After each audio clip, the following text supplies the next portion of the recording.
Hello there, and welcome to a new episode of the DNF1 F1 podcast. My name is Adam Burns, I'm one of your hosts, and joining me once again, my co-host is Courtney I. Courtney, how are you doing this weekend? You okay? Hello everyone. To be honest, I'm sitting here and I'm still trying to process exactly what has occurred today regarding Lewis Hamilton. Yeah, well, you're absolutely right, Courtney, and for those of you that obviously aren't aware, it's finally happened. Lewis Hamilton has finally equalled Michael Schumacher's all-time race wins record in Formula 1 after securing his 91st Grand Prix victory at the Eifel Grand Prix at the Nurburgring in Germany, around 50 kilometres or so away from Michael's birthplace in Copenhagen. So a very fitting venue for an achievement like this for Lewis Hamilton. He's finally got over the line, although, let's be honest, it's almost in record time. And to sum it all up, Courtney, a very much action-packed weekend, starting from Friday, where we had literally no running in practice following the fog that we had, the weather, which prevented the medical helicopter from being able to not necessarily fly, but from being able to land at a safe destination, which prevented them from doing any running, which on the surface isn't necessarily a bad thing. I think Formula 1 fans have been crying out for a long time to reduce the number of practice sessions to try and add a bit more unpredictability to the race weekend. I think in the past, so many fans, myself included, have felt that there's too much practice going on, which allows the teams to optimise their setups, optimise their tyre strategies, learn so much more than they probably need to know, to a point where the race is already sort of calculated by the numbers and the data they receive, where when you're in a situation like this, it throws so many caveats your way. You don't have the data, you don't have the knowledge of what you would need to run a perfect weekend. It just creates so much more unpredictability, and more often than not, it generates an exciting race. And this race certainly had its moments. I suppose the only people who will feel a little bit disappointed, Courtney, are Mick Schumacher and Callum Ilott, who were originally scheduled to make their Formula 1 debuts in FP1, but were unable to do so as a result of the weather. What do you think about that? Friday, the omittance of Friday sessions in the future, Courtney, is this something that you would probably like to see more often as Formula 1 progresses? It certainly contributed to the race that we had today. Not only was there lack of understanding, it would be pretty ominous for the teams on the best of weekends, but we had another thing we don't often see in Formula 1 races, and that is a cold track.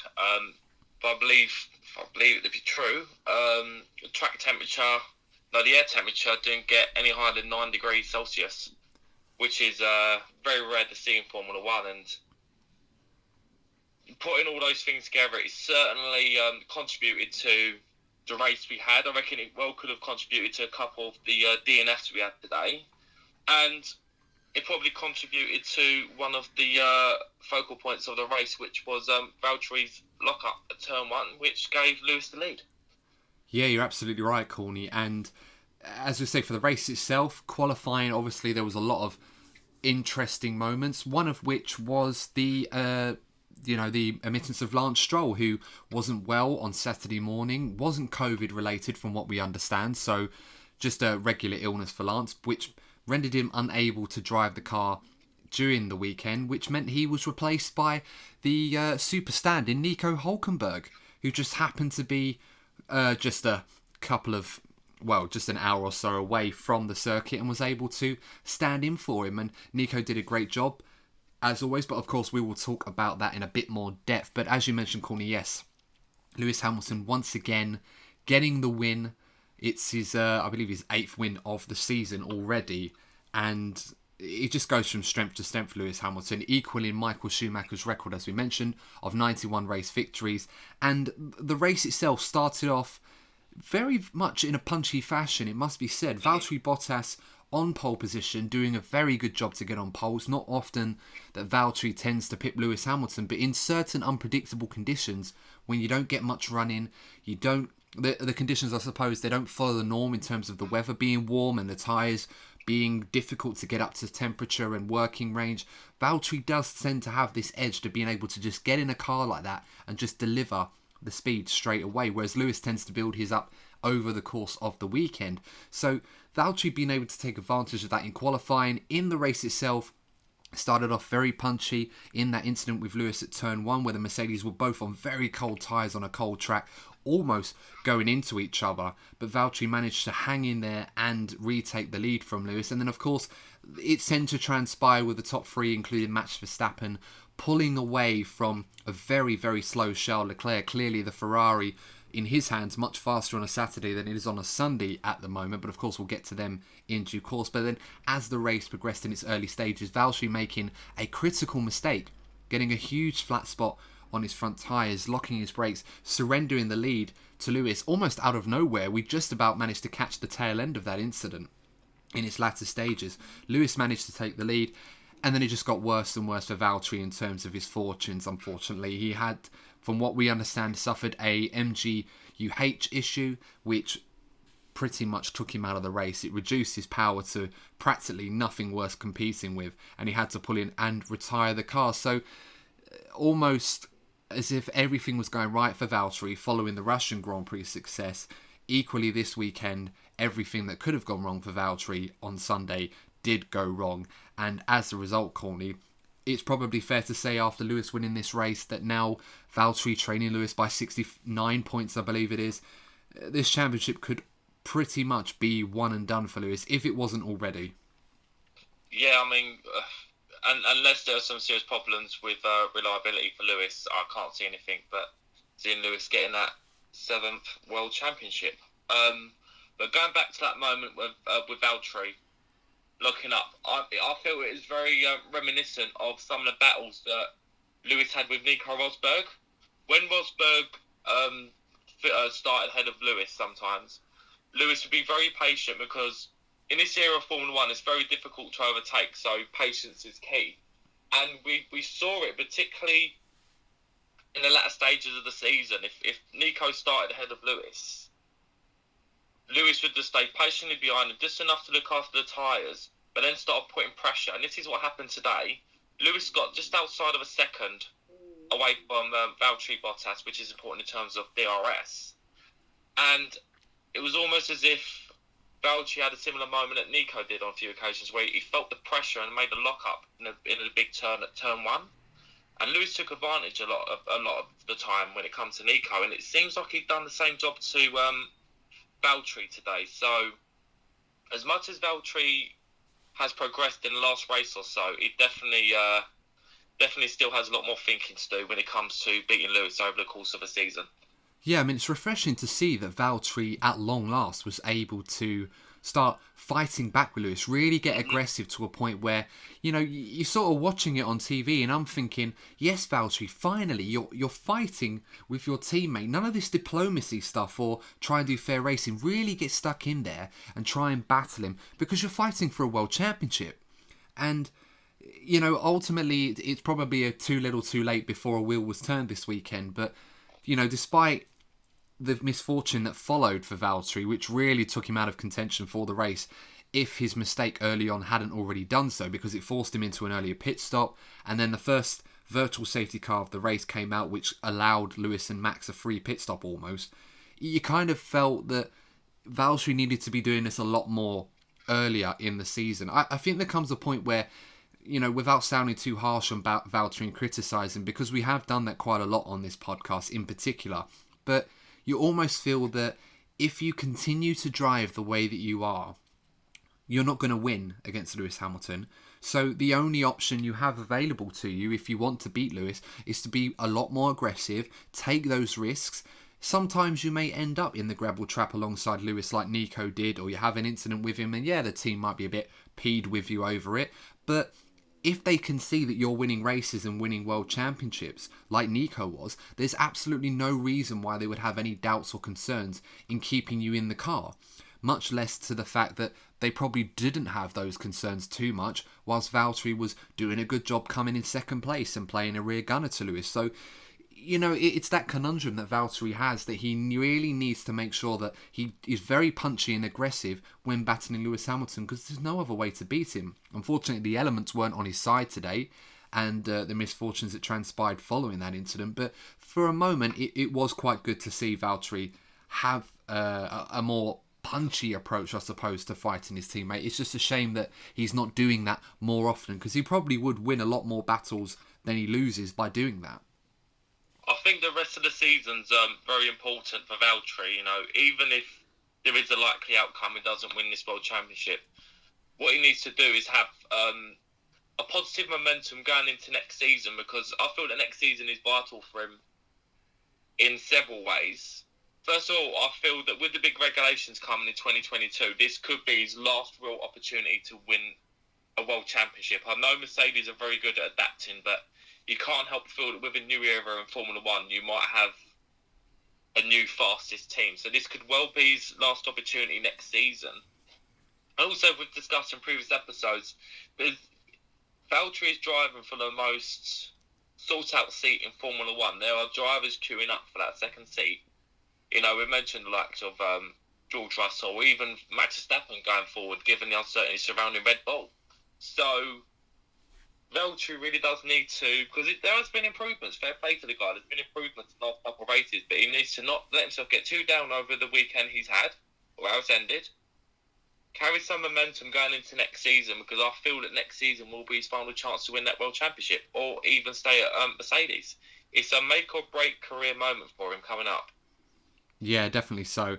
I think the most interesting and strange set of events that sort of transpired today was the lack of reliability and issues that didn't just take Valtteri out of the race. It also struck against Esteban Ocon, Alex Albon, and even Lando Norris as well, which was strange because 3 of those drivers, with the exception of Alex Albon, took new engine parts this weekend. So there is a concern that the lack of Friday running where they would normally spot these issues, may have contributed. I mean, don't get me wrong, I don't want to see people's races ruined by these mechanical issues, but again, it's another caveat that not having the Friday running can seem to create more unpredictable races, and it makes it more valuable to try and want to actually get the higher positions, because you may find yourself later on in a position where you're taken out of a race through no fault of your own, and you end up needing to bank on the points you've acquired in previous ones. So it's an element that I think perhaps this unpredictability element that Formula One does tend to lack more so than in previous series in this one.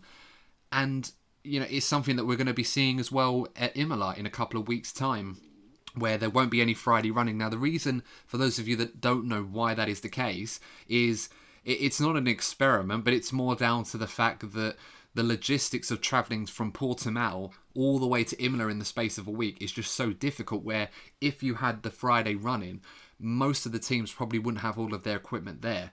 So they need to just make it Saturday, Sunday only. So that's why they're doing it there. But it's a good example, or a good idea, to kind of test out a shortened race weekend format. I certainly would be for it. I don't know about you, Courtney, but from what we've seen today, whether or not the practice or the lack of practice contributed to that. I mean, the last time we had that was the US Grand Prix back in 2018, where we saw that incredible race where Kimi Räikkönen got his final win for Ferrari before moving on. And that was a great race because it completely threw strategy out of the window. I'm just wondering, what are your thoughts on this Friday running? Should we, moving forward, get rid of Friday practice, or is it something you feel needs to continue?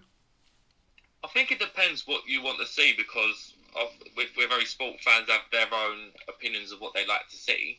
I imagine most fans would like to see more races like this where it's been unpredictable, and of course going forward we're talking about cost cuts. That'd be very beneficial for there to not be a Friday practice session, because at the end of the day, running these engines, running all these parts and everything associated with a practice session does cost money. So in terms of making it more unpredictable and cutting costs, then it's a great idea. But if you're a fan that doesn't want to see races decided based on reliability issues, but today was an example. We could have seen a great battle between Lewis and Valtteri, and was robbed by that because of Valtteri's own reliability issues, and it has killed off the World Championship. So it's to summarise, it would make it, the actual event on the Sunday, more interesting for fans. But what does it do in terms of the outcome of a season? That's the question. But generally speaking, yeah, I'm pretty much on your side of this one. It would definitely make races more entertaining. Yeah, I mean, reliability has always been something that in many years ago in Formula One was always an important factor. You had to make sure that your car was reliable. And these cars are pushed to the absolute limit in terms of what they're capable of a durability perspective. And that's why they're so reliable now, more reliable than we've ever seen. So in Formula One 10, 15 years ago, seeing 4 retirements related to mechanical issues or engine problems would be the norm. It'd almost be an expectation, but these days it's almost like a crisis situation where we ask these questions on podcasts about the significance of Friday practice in terms of reliability and what that necessarily means. So, you know, no one, as I said before, no one wants to see races ruined by reliability, but it is an element that in Formula One has been kind of nerfed over the years because of how bulletproof these cars tend to be. Sometimes it just adds to the spectacle and adds to the show. So I think, not just for this reason, as you mentioned, cost cutting, sometimes there's too much practice. Sometimes the drivers don't need to. And also, because of the lack of tyres that are available, they can't really make use of the allotted time anyway, because they need to save tyres for qualifying in the race. They only get a finite amount for practice. So, you know, there's that element you have to look at as well. Moving back to the race, of course, we've mentioned a lot about Mercedes already. Max Verstappen, a solid performance from him in second place. Did a good job. He was on pace with the Mercedes early on, as he had shown in qualifying. It just felt that, for Max's case, it was one of those days where if he was going to beat the Mercedes, he needed something major to happen. And it just didn't really seem to have an answer or have the speed available to beat Lewis today. Yeah, it seemed to be a typical weekend for Max. I mean, apart from Valtteri breaking down, if he had stayed on track, it would have been a typical Mercedes 1-2 with Max Verstappen being the best of the rest. And let's not forget he got a fastest lap as well. I think he seemed to particularly enjoy that. And yet again, in comparison to his teammate, he's streets ahead of him. Another fantastic performance by Max. And I must add, it was probably one of the most happiest podiums I've seen in a very long time. Yeah, absolutely. And of course, that was in certainly a large amount by Daniel Ricciardo. Finally getting that long, elusive podium that Renault have been struggling for so long and working so hard to get. They finally realised that today in Danny Ricciardo. It's their first podium since Malaysia back in 2011. And remember, Nick Heifeld on that day getting that podium. So a huge day for Renault. But in all fairness, Courtney, this is something that we've expected this season Renault to finally achieve. They've made huge leaps and bounds in terms of their car development this season. They had a few years beforehand where they struggled with concepts. They kind of pretty much redesigned this car almost from scratch compared to how it was last year.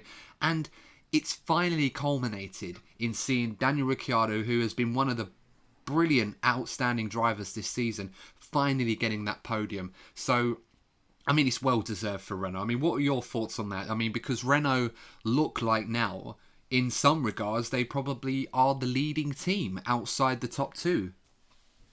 Well, yeah, I mean, the last couple of races that Renault were performing well in, they tend to be power-specific tracks. So it was well thought that Renault might just be benefiting from the pretty much it being track-specific. But we went to a circuit today which is a lot more reliant on downforce, which is why you saw Red Bull get closer to Mercedes. And they excelled yet again. So it seems that Renault have put together a car that does well in pretty much every circuit it goes to. It's done well also in a range of temperatures. It's done well in the last couple of races where it's warmer, and it's done well today where it's been a lot colder. So it seems they've put together a very solid package. And yeah, going back to your first point, the championship, the Constructors Championship between third and fifth, I believe, is separated between like 8 points, I believe. I could be wrong. Yeah, no, it's very close, yeah. So with the momentum being on Renault's side, yeah, it wouldn't surprise me at all if they ended up finishing third, which would be fantastic for them, going into a new era with Alpine and Fernando Alonso coming in. So that could set us up nicely going into 2021. Very much so. And Racing Point, as you've mentioned before, they're now occupying third place with that fourth place finish for Sergio Perez ahead of McLaren. It's so tight. And Daniel Ricciardo moving into fourth. in the Drivers' Championship behind, of course, Max Verstappen and the two Mercedes drivers. I think, we'll talk a bit more about the podium and what that means for Renault going forward, but if you're Daniel Ricciardo right now, it's fair to say that this is probably the best we've seen him drive since the height of his Red Bull days. In some respects, maybe as good as we've ever seen Daniel. He's at the peak of his powers at the moment. He'll want to keep that going. The interesting conundrum that perhaps Daniel is not thinking about too much, only he will know if he does feel a little bit regretful or remorseful about this, but with Renault up in their game so much compared to where they were this time last season, or at least at the start of the season, since then Daniel Ricciardo has signed that contract with McLaren, which was kind of instigated on the reaction of Ferrari dropping Vettel at the end of the season and signing Carlos Sainz. Do you think perhaps Daniel Ricciardo is starting to feel a little bit remorseful or regretful over not giving his Renault team more time and signing that contract with McLaren? Because there's every argument that he could be making a switch now to a team that is starting to lose a little bit of ground to the one that he's currently at. It must be mixed emotions for him because, there's no doubt in that Renault are going places, and it makes me wonder if Renault are benefiting from losing customers because they're able to put more of their resources into this one team, which is worth thinking about. But it must be mixed emotions for Daniel because, Renault are doing well, but he's going to a McLaren team that have had a bit of a resurgence themselves, and they do have that Mercedes engine next season, so they will definitely be making a step forward. But I just think it leads on to next season being a lot more intriguing in midfield. I feel that in this turbo-hybrid era, the midfield has always been the most interesting factor of it.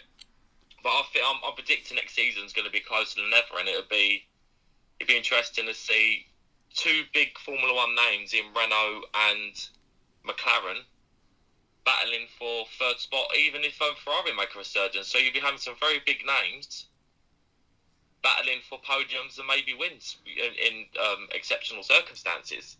Well, I think all these moves that are happening, they're definitely leading to, shall we say, more entertaining races. Even though everyone wants to see it at the front, I just think some of the moves these teams are making in the midfield, and obviously with Aston Martin coming along as well next season, I think next season could be a cracker. I think we can all agree, fans, subscribers, viewers alike, that we do want to see a more competitive field. We want to see the pack closer together. And, thankfully the midfield battle at the moment is, as it's been the last couple of years, is providing the core entertainment in terms of the championship. It's almost as if you've got the Class A at the front with Mercedes on their own and Max Verstappen in the Red Bull keeping them honest at the very, very least. And then you've got the battle in the midfield with Renault, McLaren, Racing Point, Ferrari and AlphaTauri on occasion as well.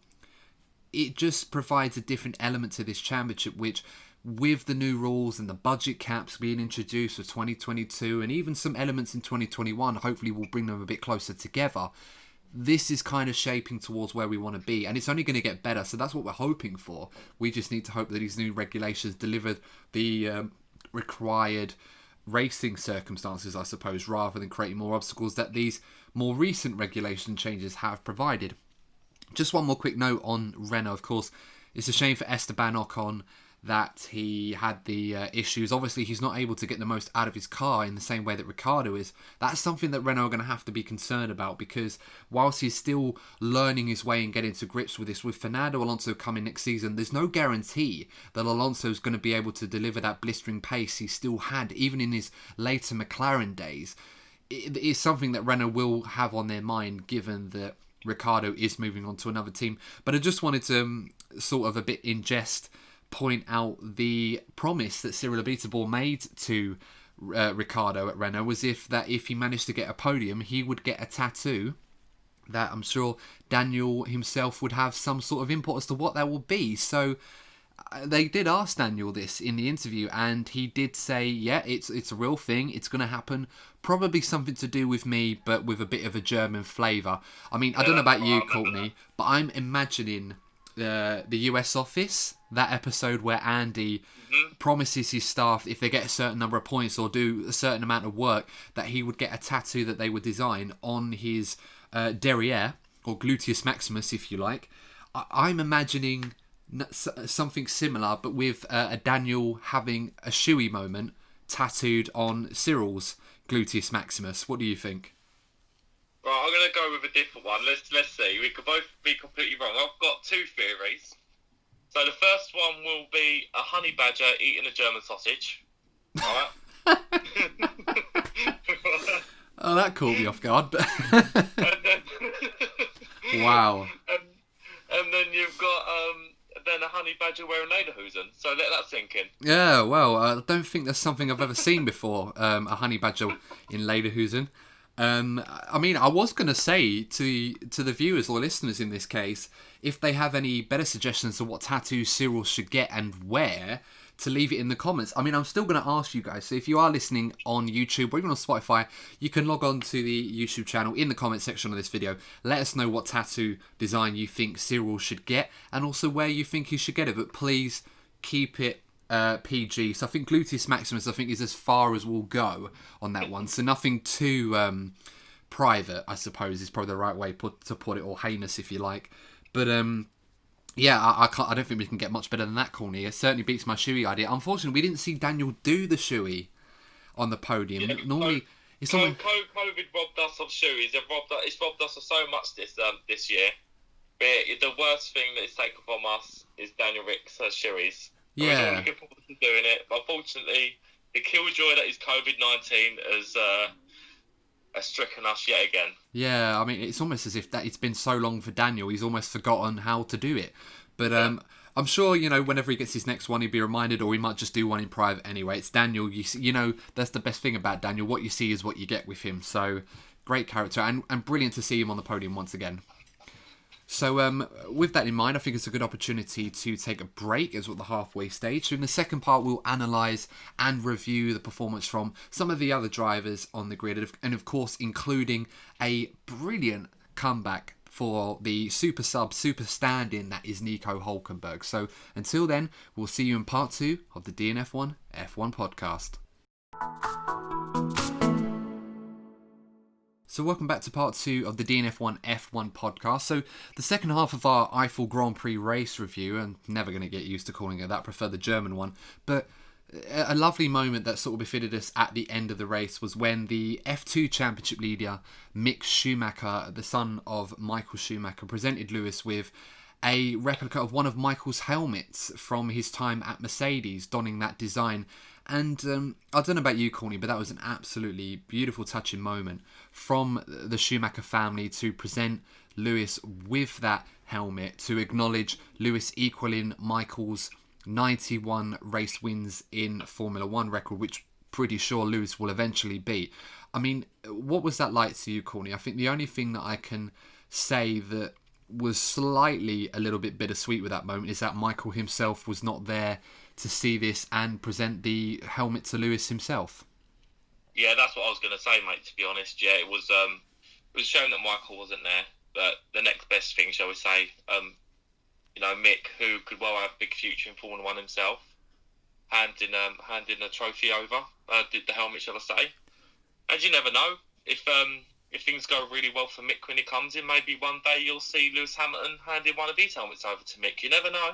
Well, Mick's going to have to win a lot of races for something like that to happen. I mean, it's similar to what we saw in Canada a couple of years ago when Lewis was presented with an Ayrton Senna helmet by the Senna family to acknowledge the all-time pole record that Lewis Hamilton had broken by getting pole in that race. And similar emotions going on there. I suppose this one, it's almost, I mean, it's not a changing of the guard moment, but it's to acknowledge how significant this achievement is for Lewis Hamilton and what it means, not just to himself, but also to Formula 1 as well. You see these records in so many sports, these monumental records that I think for Michael Schumacher, there aren't many sports that have records as great as these one in terms of where they compare to everyone else in the sport. And for Lewis to not only equal them, but will probably go on to beat them as well and set the new standards, it does beg the question, how many more is Lewis going to achieve before eventually he moves on and sets down the gauntlet, if you like, to the remaining drivers that will follow him? I think, yeah, after we'll have the rest of this season and then next season perhaps, and I feel, this is what my head is telling me, I feel the end of this season and the rest of next season will be possibly the last we see of prime Lewis Hamilton. And I just feel with the new regulations coming in, that's when you'll have the new generation of drivers really dominating the sport, like Verstappen, Leclerc. You know, if things go well for Lando and George, you've got them coming through as well. I just feel that 2022 could be the moment that a new era starts. So it'll be very interesting to see what Lewis does. It'd be great to see Lewis reach 100 pole positions, because he's not far. I think he's at 90, 94, I believe. Yeah, it's insane, that is.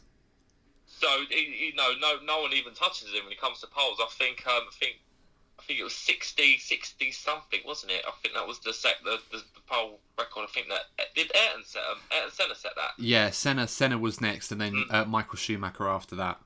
So he's so far ahead when it comes to pole positions. And yeah, in terms of races, you know, if he goes on to, you know, if him and Mercedes carrying on the form that they're on, he could well go over 100 race wins, which is just it's simply amazing. And as I said at the very start, you know, as somebody that has supported Lewis Hamilton from the start of his Formula One career, it is still sinking in. Yeah, we've known it was coming, but it's still sinking in that the guy that you supported from the start has come along and equalled the all-time Formula One race wins. It's simply incredible.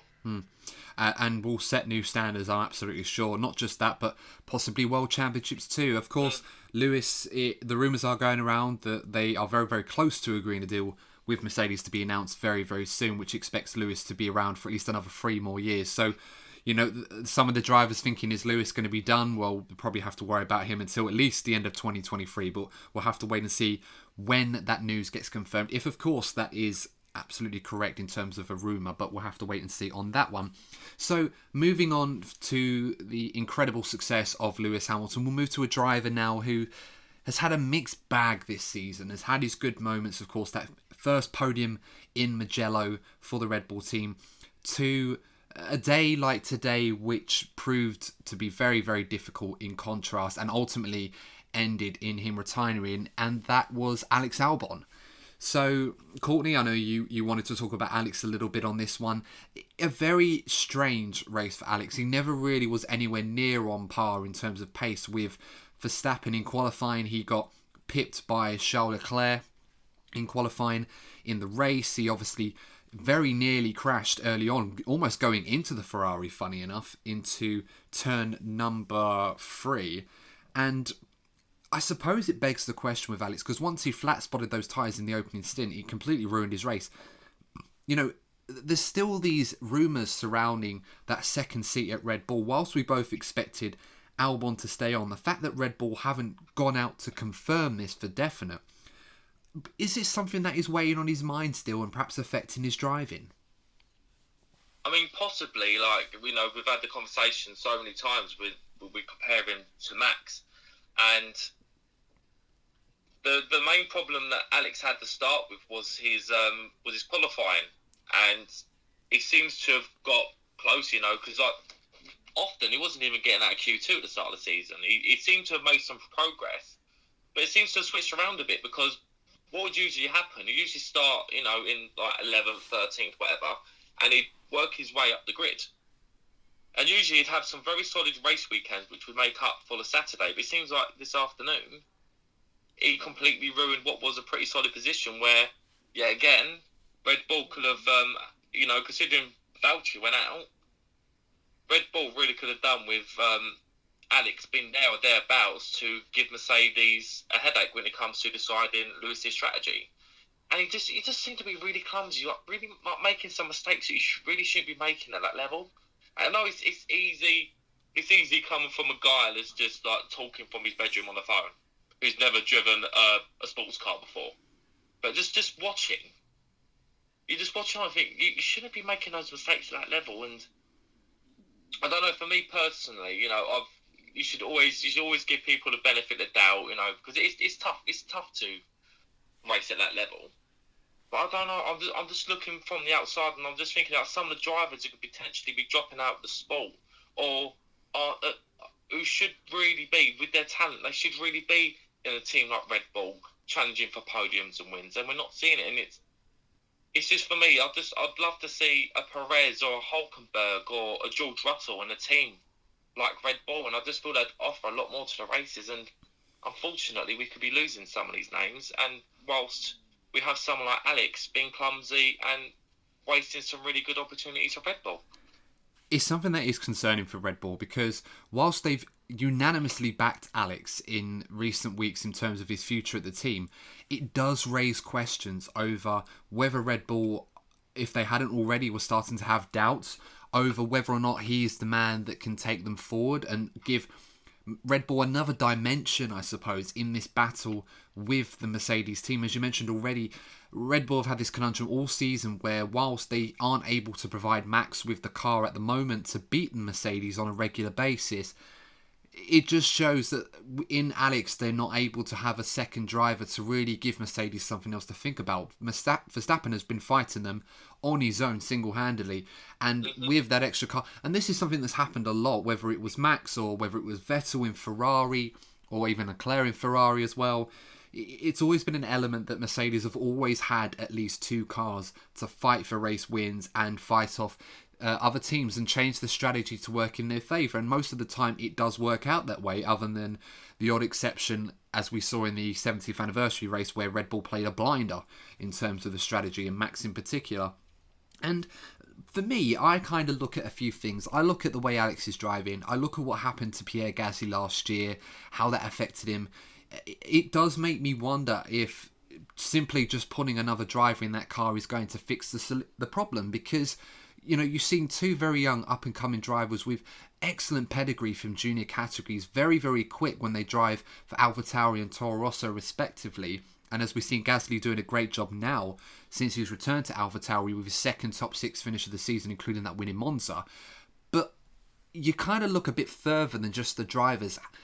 Part of me wonders, is it because Red Bull have designed a car which is so complicated to drive and extract the maximum performance that only someone like a Max Verstappen can deliver on that in terms of the blueprint performance? Is it something that Red Bull have a car that's so complicated that drivers like Alex and Pierre Gasly, who have gone out and said that the car is more difficult to drive than a Red Bull, it creates a problem where if you simply put someone, like you mentioned, Courtney, like a Perez or a Hulkenberg, two drivers that are looking for seats next year into that car, that we wouldn't just see the same problem for them as we've seen already for the likes of Alex Albon and Pierre Gasly, who, to Gasly's credit, is in no hurry to jump back into that Red Bull. Well, no, you can't blame Gasly. He's been doing great since he went back to who are now AlphaTauri. But it's one of those things that we'll never truly know until we see the likes of a Perez or a Hulkenberg join the team. I just feel they've got the exceptional talent in Max, but I think they need a solid backup driver. And if you look at people like Perez and Hulkenberg, they're so experienced. They've driven a variety of cars. They've had some decent cars, but they've also had some awful cars in their careers as well. So I just feel like they have the experience to deal. I think Red Bull need to look at these kind of drivers to actually firm up the team and help them challenge, because they go into next season and they are closer to Mercedes. That is what could well make the difference between them winning and losing the championships. Very much so. And of course, what doesn't help Red Bull's case is the fact that we haven't really seen a second driver in that team that can really deliver these kind of results and race wins on a regular basis since Daniel Ricciardo moved on into Renault. And in a way, you kind of see the shift change from the team, shifting towards Max's side of the garage. So it was something he almost preempted, if you like. And maybe this is something Red Bull are struggling with, being able to have a car that's allowing both drivers. Because, Alex Albon, once again this weekend, he had a new chassis that he was going to use, that they were going to test, but they weren't able to do that on Friday because of the lack of practice. So they had to change it back to the original one. They're trying to find different ways to allow Alex to extract this performance, but for whatever reason, it's not happening. And once again this weekend, as we mentioned, he flat-spotted 2 sets of tyres, which really ruined his strategy. And of course, he got that 5-second penalty for driving into Danny Kvyat and taking off his front wing after trying to complete a move. That's not to, as you said, Courtney, I've did a little driving in a Formula Renault spec car. That's the best I've ever had. But so, you know, and even that day we weren't allowed to overtake people properly, so it was a bit of a different thing. But even then, you kind of think that it's those little casual mistakes that someone of Alex Albon's calibre that we know is there shouldn't really be making, unless there's something going on that's perhaps taking the focus away from him a little bit, where these mistakes are crawling into his driving. Yeah, like, it's been tough for him. Like, since he's joined Red Bull, and we saw the same with Gasly. It must be really draining for them to consistently try to keep somewhere near Max. I think this is showing how exceptional Max is, though, to be fair. Yeah, that is true. We already knew, but this is definitely highlighting it. When you have a difficult car, it does show. Yeah. So let's remember how exceptional Max has been. But yeah, it must be draining. And I think, because we saw it with Gasly, I remember watching the Netflix series from last season. You could see, like, he was in a Formula One standard, he was broken mentally. I don't want to use that term. That's why I had to make it relative to Formula One, because I don't want to touch on mental health. But in terms of Formula One, he looked mentally broken. Because you imagine how much preparation it takes to go into a race weekend. Yeah, no, absolutely. You're right. Yeah. And you're already playing catch up in your mind, and there's so much pressure, you know, because. If we're saying that we want to be seeing different drivers in the seat, you can imagine what people are saying within the team. So they've got all this pressure going on, and we saw it happen to Gasly, and it seems like the same thing's happening to Albon. But unfortunately, Formula One is the pinnacle of motorsport. There are only a limited amount of drivers, particularly these days, who are going to be gunning close seats. And as harsh as it is, unless Alex really picks up his game, there are drivers that are, based on current form, more worthy to be in that seat than Alex is right now. Yeah, no, you're absolutely right. But it's something for Red Bull to think about. Speaking of the two drivers that we were talking about already, linked with a potential seat at Red Bull, Sergio Perez and Nico Hulkenberg for Racing Point, all things aside, you know, the news about Lance Stroll obviously not being able to compete because of illness this weekend. Other than that, it was a fairly successful weekend for Racing Point, which almost provided them with a podium result. It's definitely one of the better performances from Sergio Perez, taking advantage of the strategy change and the safety car, and also executing that opening stint very, very nicely. Very unfortunate the safety car came out at the end, probably prevented him from getting that podium against Daniel Ricciardo. But, you know, good job from Sergio. Definitely the sort of performance he wanted to put in to keep those teams that he might be in talks with interested, and perhaps giving him an option for next season, but we'll have to wait and see how that develops. But just a quick touch on Nico Hulkenberg as well, Courtney. Now, Nico Hulkenberg, we know, you know, the man who's so experienced in Formula One, has found plenty of success in single-seater racing in his junior career. Of course, one pole position in Brazil back in, I think it was 2012, memory serves me right. One of the only 8 drivers, actually, that had previously competed in Formula One at the Nurburgring, along with Raikkonen, Hamilton, Vettel, Ricciardo, Perez, Bottas, and Romain Grosjean, for those of you that were wondering who the other 7 were. But what a fantastic effort from Nico Hulkenberg. You know, he's had such limited running. This is only his second official race. Technically, he didn't start the British Grand Prix, owing to issues with the car on the day. But to come in at such short notice, and we're talking literally minutes before before qualifying, to finish the race in 8th position after starting last on the grid practically. What an incredible performance from Nico Hulkenberg. A fantastic achievement, which resulted in him being awarded Driver of the Day, and thoroughly deserved. I mean, what did you make of the Hulk's performance today? Well, the performances by himself and Sergio Perez today have completely fed the sentiment that I've explained to you. I just think it'd be a massive shame to see these drivers leave Formula One. They still have so much to offer.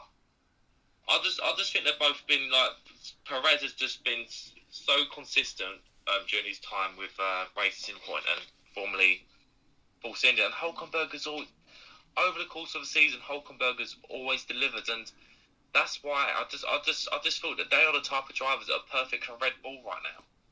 And I just think it'd be really sad to see them leave. And today's a prime example. It was the perfect, let's just say another cliche, it was a perfect audition for them, whilst Alex was being clumsy again. For me, today was a prime example of where Red Bull needs to be looking in the future. No, absolutely. And I think the saddest part of it for Racing Point, obviously with Nico Hulkenberg is concerned, is that, you know, these we're talking about two drivers, Hulkenberg and Perez, that are looking for a seat. Definitely can offer a lot to many teams in Formula One, but we're just literally running out of seats as the weeks go by. So, you know, in terms of Hulkenberg's future, I don't really think there's an option available to him at this time. He may have to pursue racing in somewhere else to keep him going, or perhaps continue to be involved in Formula One, perhaps in a more developmental capacity in a reserve format, whilst you know, those options might remain open to him. The same for Sergio Perez, but looks more likely perhaps to get one seat. But I can't really imagine many places you could go. Probably Haas at the most, but Haas, I mean, Gunther Steiner on Friday was telling Natalie Pinkham with Sky that there was as many as 10 drivers on his shortlist. So, you know, and that's not even mentioning the possibility of someone like Callum Ilott, who possibly, in my mind, is still the favourite to be in a Haas next season alongside whoever that may be. You know, I think if there's going to be a seat for Perez, it will probably be there at Haas. So we'll have to wait and see. But hopefully, as you mentioned, Courtney, we don't lose too many of these drivers who I think can still offer a hell of a lot in Formula One. But as we said before, there just aren't the number of seats to accommodate them all. So we'll have to wait and see what happens. Moving on to the McLaren team. So a very, very subdued day for them.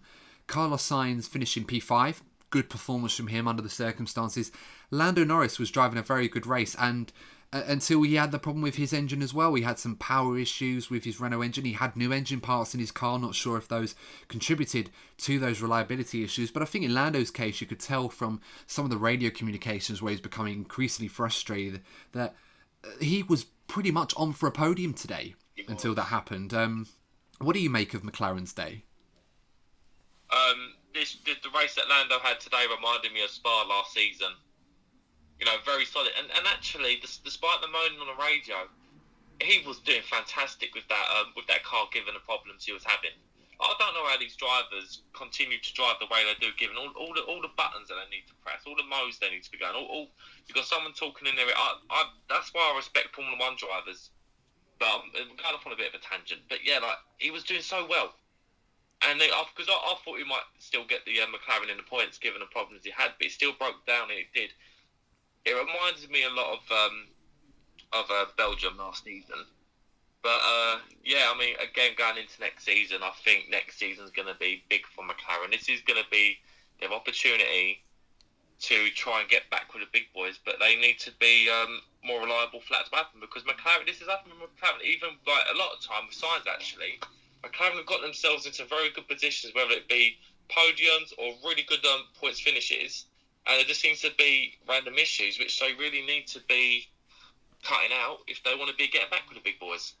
In terms of performance, now that McLaren have dropped behind Racing Point in the Constructors Championship, were formerly in third place after an impressive start, are we starting to see the tide turn towards Renault and Racing Point? Because in recent weeks, despite Carlos Sainz and Lando driving relatively well, is it fair to say that their car now, if you look at the overall pecking order, that they've fallen behind Renault and Racing Point only slightly, but it does seem like the pace has shifted away from them as it had in contrast to the start of the season, where they did look the best of the rest? Yeah, I wonder if they're already looking towards next season, particularly with the changes they'll need to make with the new engine coming in. So it could be a possibility that they're already turning their resources to next season, because we're all getting to that point of the season. It's flown by.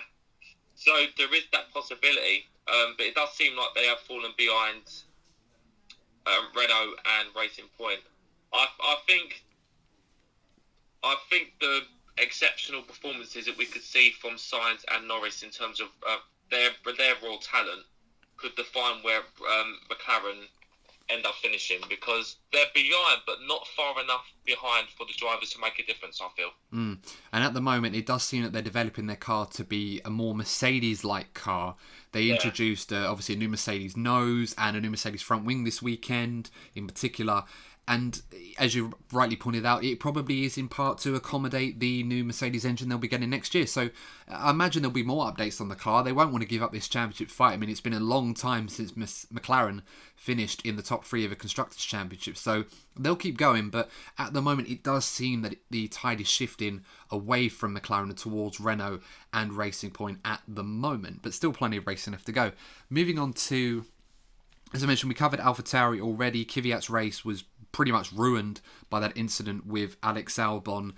Pierre Gasly, a very strange race for him because the strategy wasn't really good for him. He went for the one stopper onto the harder tyres, as Sebastian Vettel did. It didn't really work for Vettel. It certainly wasn't working for Gasly.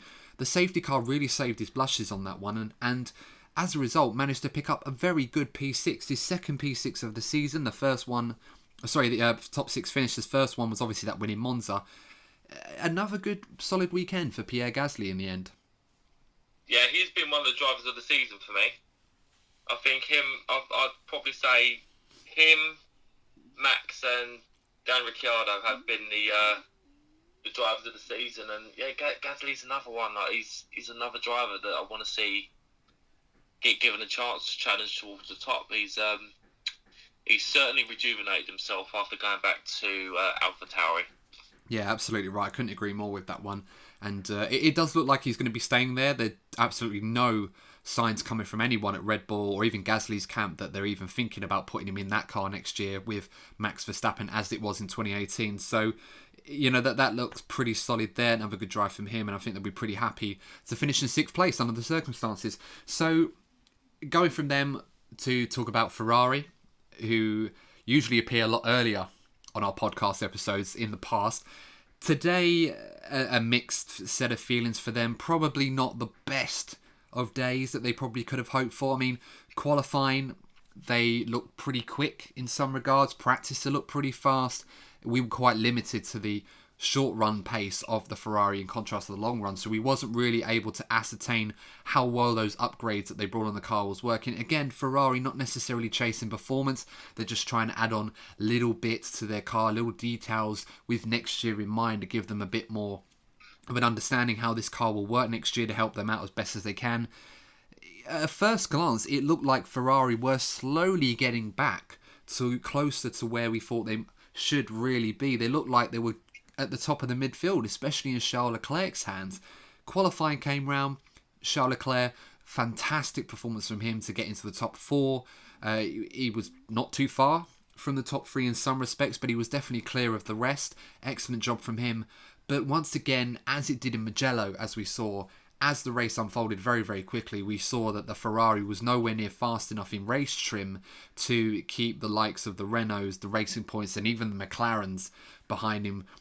And I think, first things first, Charles Leclerc, one of the standout performers this season, despite being in such a poor car, was one moment in my mind that, stood out for me with him was, the battle he had with Daniel Ricciardo and Sergio Perez. The defensive driving he had, he was very, very aggressive, even on his own teammate. For Charles Leclerc, are we learning more about him as a driver and his capabilities this season, in contrast to what we saw from him last year when he was winning races for Ferrari and challenging in the championship? Yeah, well, I think we're seeing from Charles Leclerc an extreme of what we're seeing with Max Verstappen. Both driving very difficult cars respectively and getting the best out of it. And I definitely consider Charles Leclerc as an elite driver now. And, he must be getting really frustrated. He showcased his talent yesterday to get that car onto P4, and just to see himself going backwards, whilst he's seeing drivers who he probably feels he can compete with just start running away at the front. So there's definitely big growing pressure on Ferrari from Charles, because he should be up there challenging the best, and it'd be interesting to see where Ferrari go for the rest of the season. But as you already stated, they'll definitely be making baby steps and building up to 2022. Yeah, you're absolutely right. I think one thing that we don't really look too much at Ferrari this season, because of their pace deficits that they're facing, is some of the little mistakes that they still make on race strategy, in the pits as well. Just watching some of the pit stops today, I think they didn't get one pit stop under 3 seconds for either driver. Little mistakes here, getting all 4 wheels on the car. I think Leclerc had a 4.4 second pit stop once.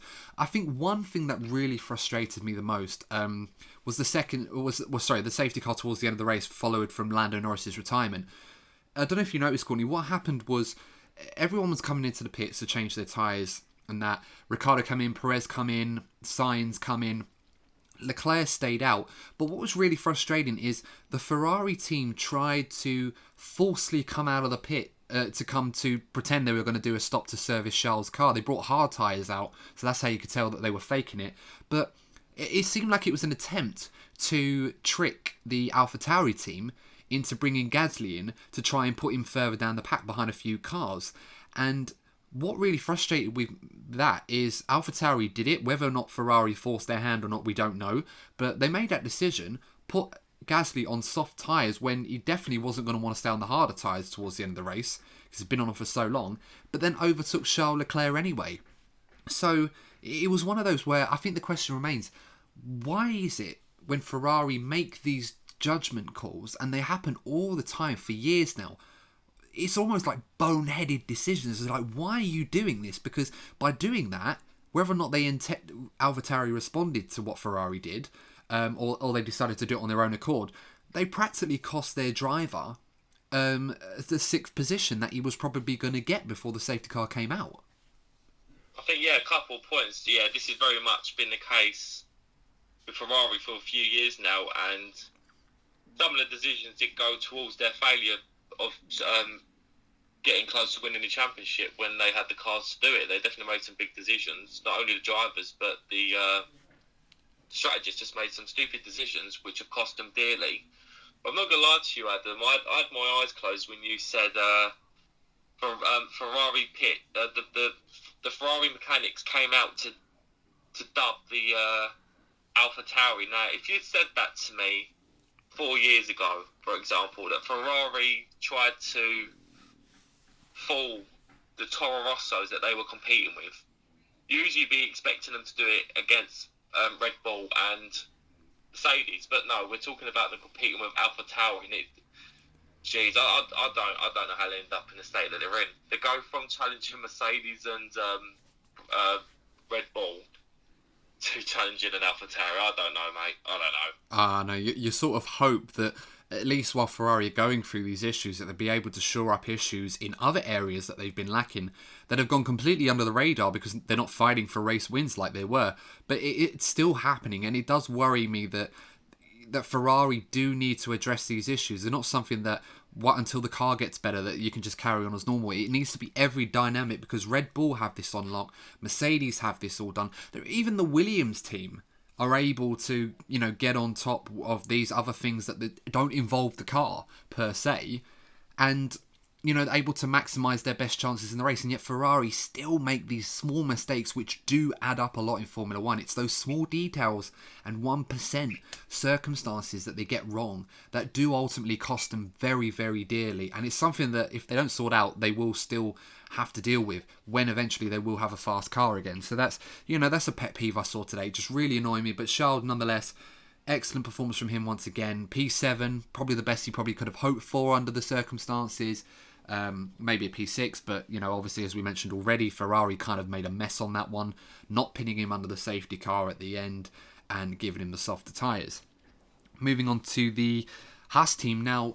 Special shout out to Romain Grosjean. Obviously, we've said so often on this podcast that Grosjean doesn't seem to be able to deliver the consistent performances that he so often was known for. Very quick driver, but just not able to show that perhaps in this car, but also under the circumstances he finds himself in, with his future in jeopardy. But a fantastic performance today. P9. And he managed to do that with a bit of an injury, apparently, he sustained, where a piece of gravel that was kicked up by Kimi Raikkonen at turn 10 had shot up and struck his hand as he was turning the wheel, which apparently he said it hit one of his fingers or his thumb. And he said it was quite painful, but he wasn't complaining on the radio much after that. But nonetheless, stayed out when the safety car came in, stayed on the harder tyres and managed to bring it home to finish in P9. So excellent performance from Romain Grosjean. Very much the sort of performance we see every so often from him. It's just a shame for him and the Haas team, and particularly Gunther Steiner, who often sings his praises but equally busts his chops, if you like, when he messes up, that we don't see very often enough from Romain Grosjean. It's a huge enigma in Formula One. Yeah, it was the perfect time for him to do it, though. You know, we've been talking about auditions from certain drivers like Perez and Hulkenberg, but certainly the case with Grosjean, we've discussed how, you know, we're surprised to see both him and Kevin Magnussen leave, given that Haas, if you're a driver looking for a seat, it does seem that Haas seems to be like the easiest target. So it was really important for Grosjean to do this, and this could well do him some good going into the rest of the season. And you never know, if he carries on, he could well save his seat. No, absolutely right. And it's important at this time of the season to really show your employers what you are still capable of.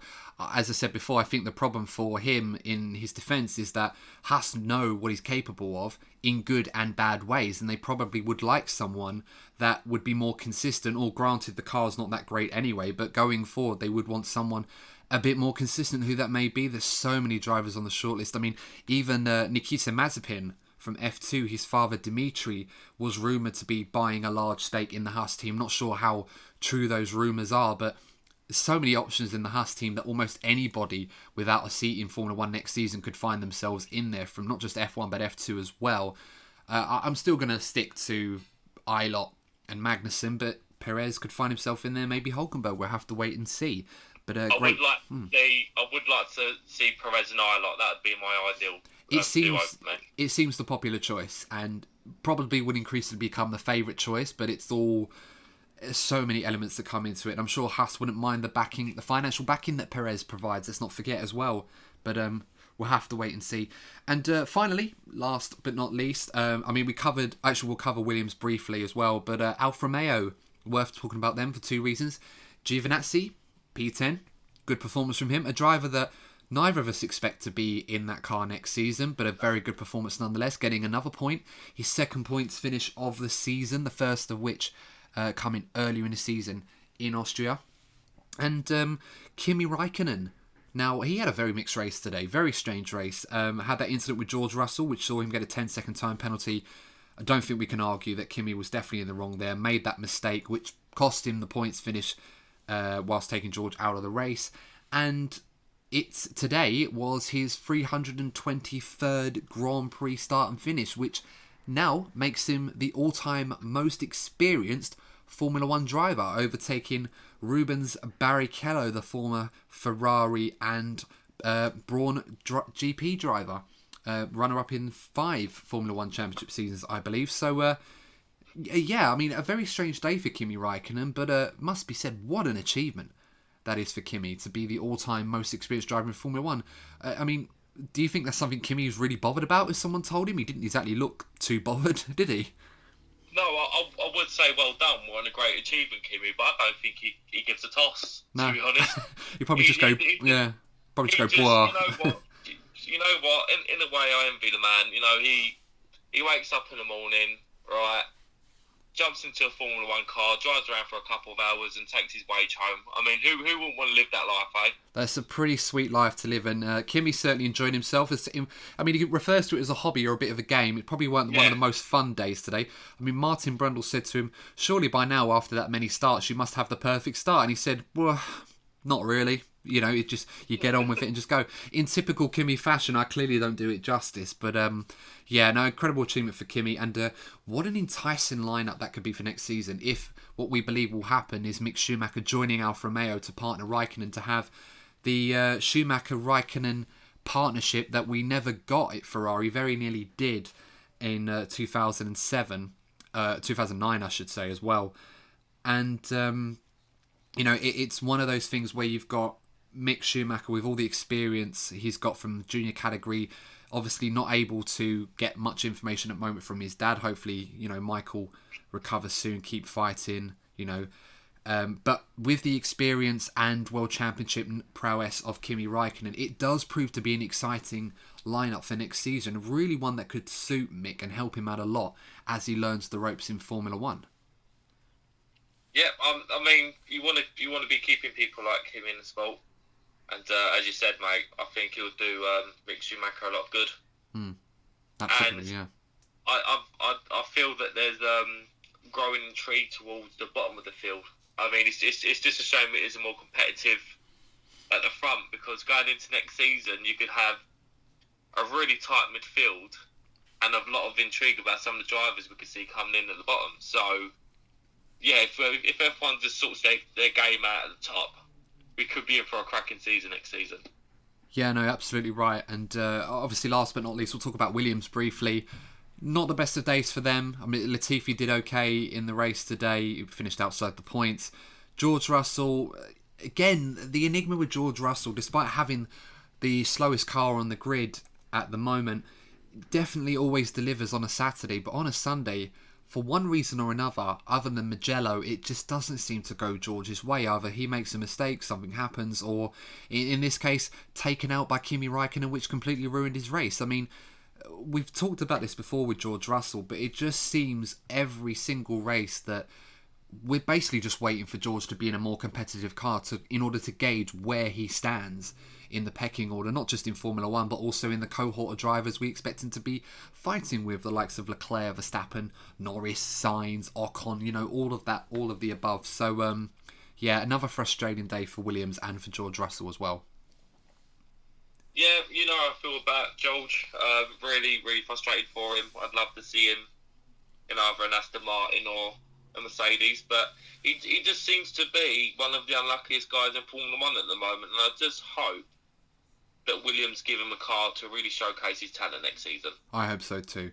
And on that note, I think it's a good opportunity to end this episode of the DNF1 F1 podcast for this week. Just to let you know, guys, of course, plug in our social media as we so often do on this podcast. If you are new to us, thank you very much for joining us for this week's episode. Welcome along. It's a pleasure to have you. And if you've joined us since day one, thank you for your undying support as usual. If you are new to us, of course, and you want to follow us on social media, the Twitter handle and Instagram handle is DNF1_podcast. And on YouTube as well.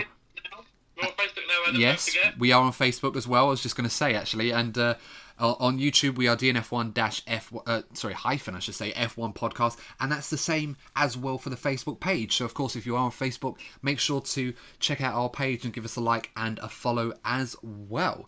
So, I think that covers it for this week's episode. Thank you very much for joining us as always. And thank you so much, Courtney, for co-hosting this episode with me as you so often do. Always a pleasure, man. Always a pleasure. So until then, guys, stay safe, stay healthy. Thank you for inviting us into your ears, if you like. And we will see you in the next DNF1 F1 podcast. See you soon.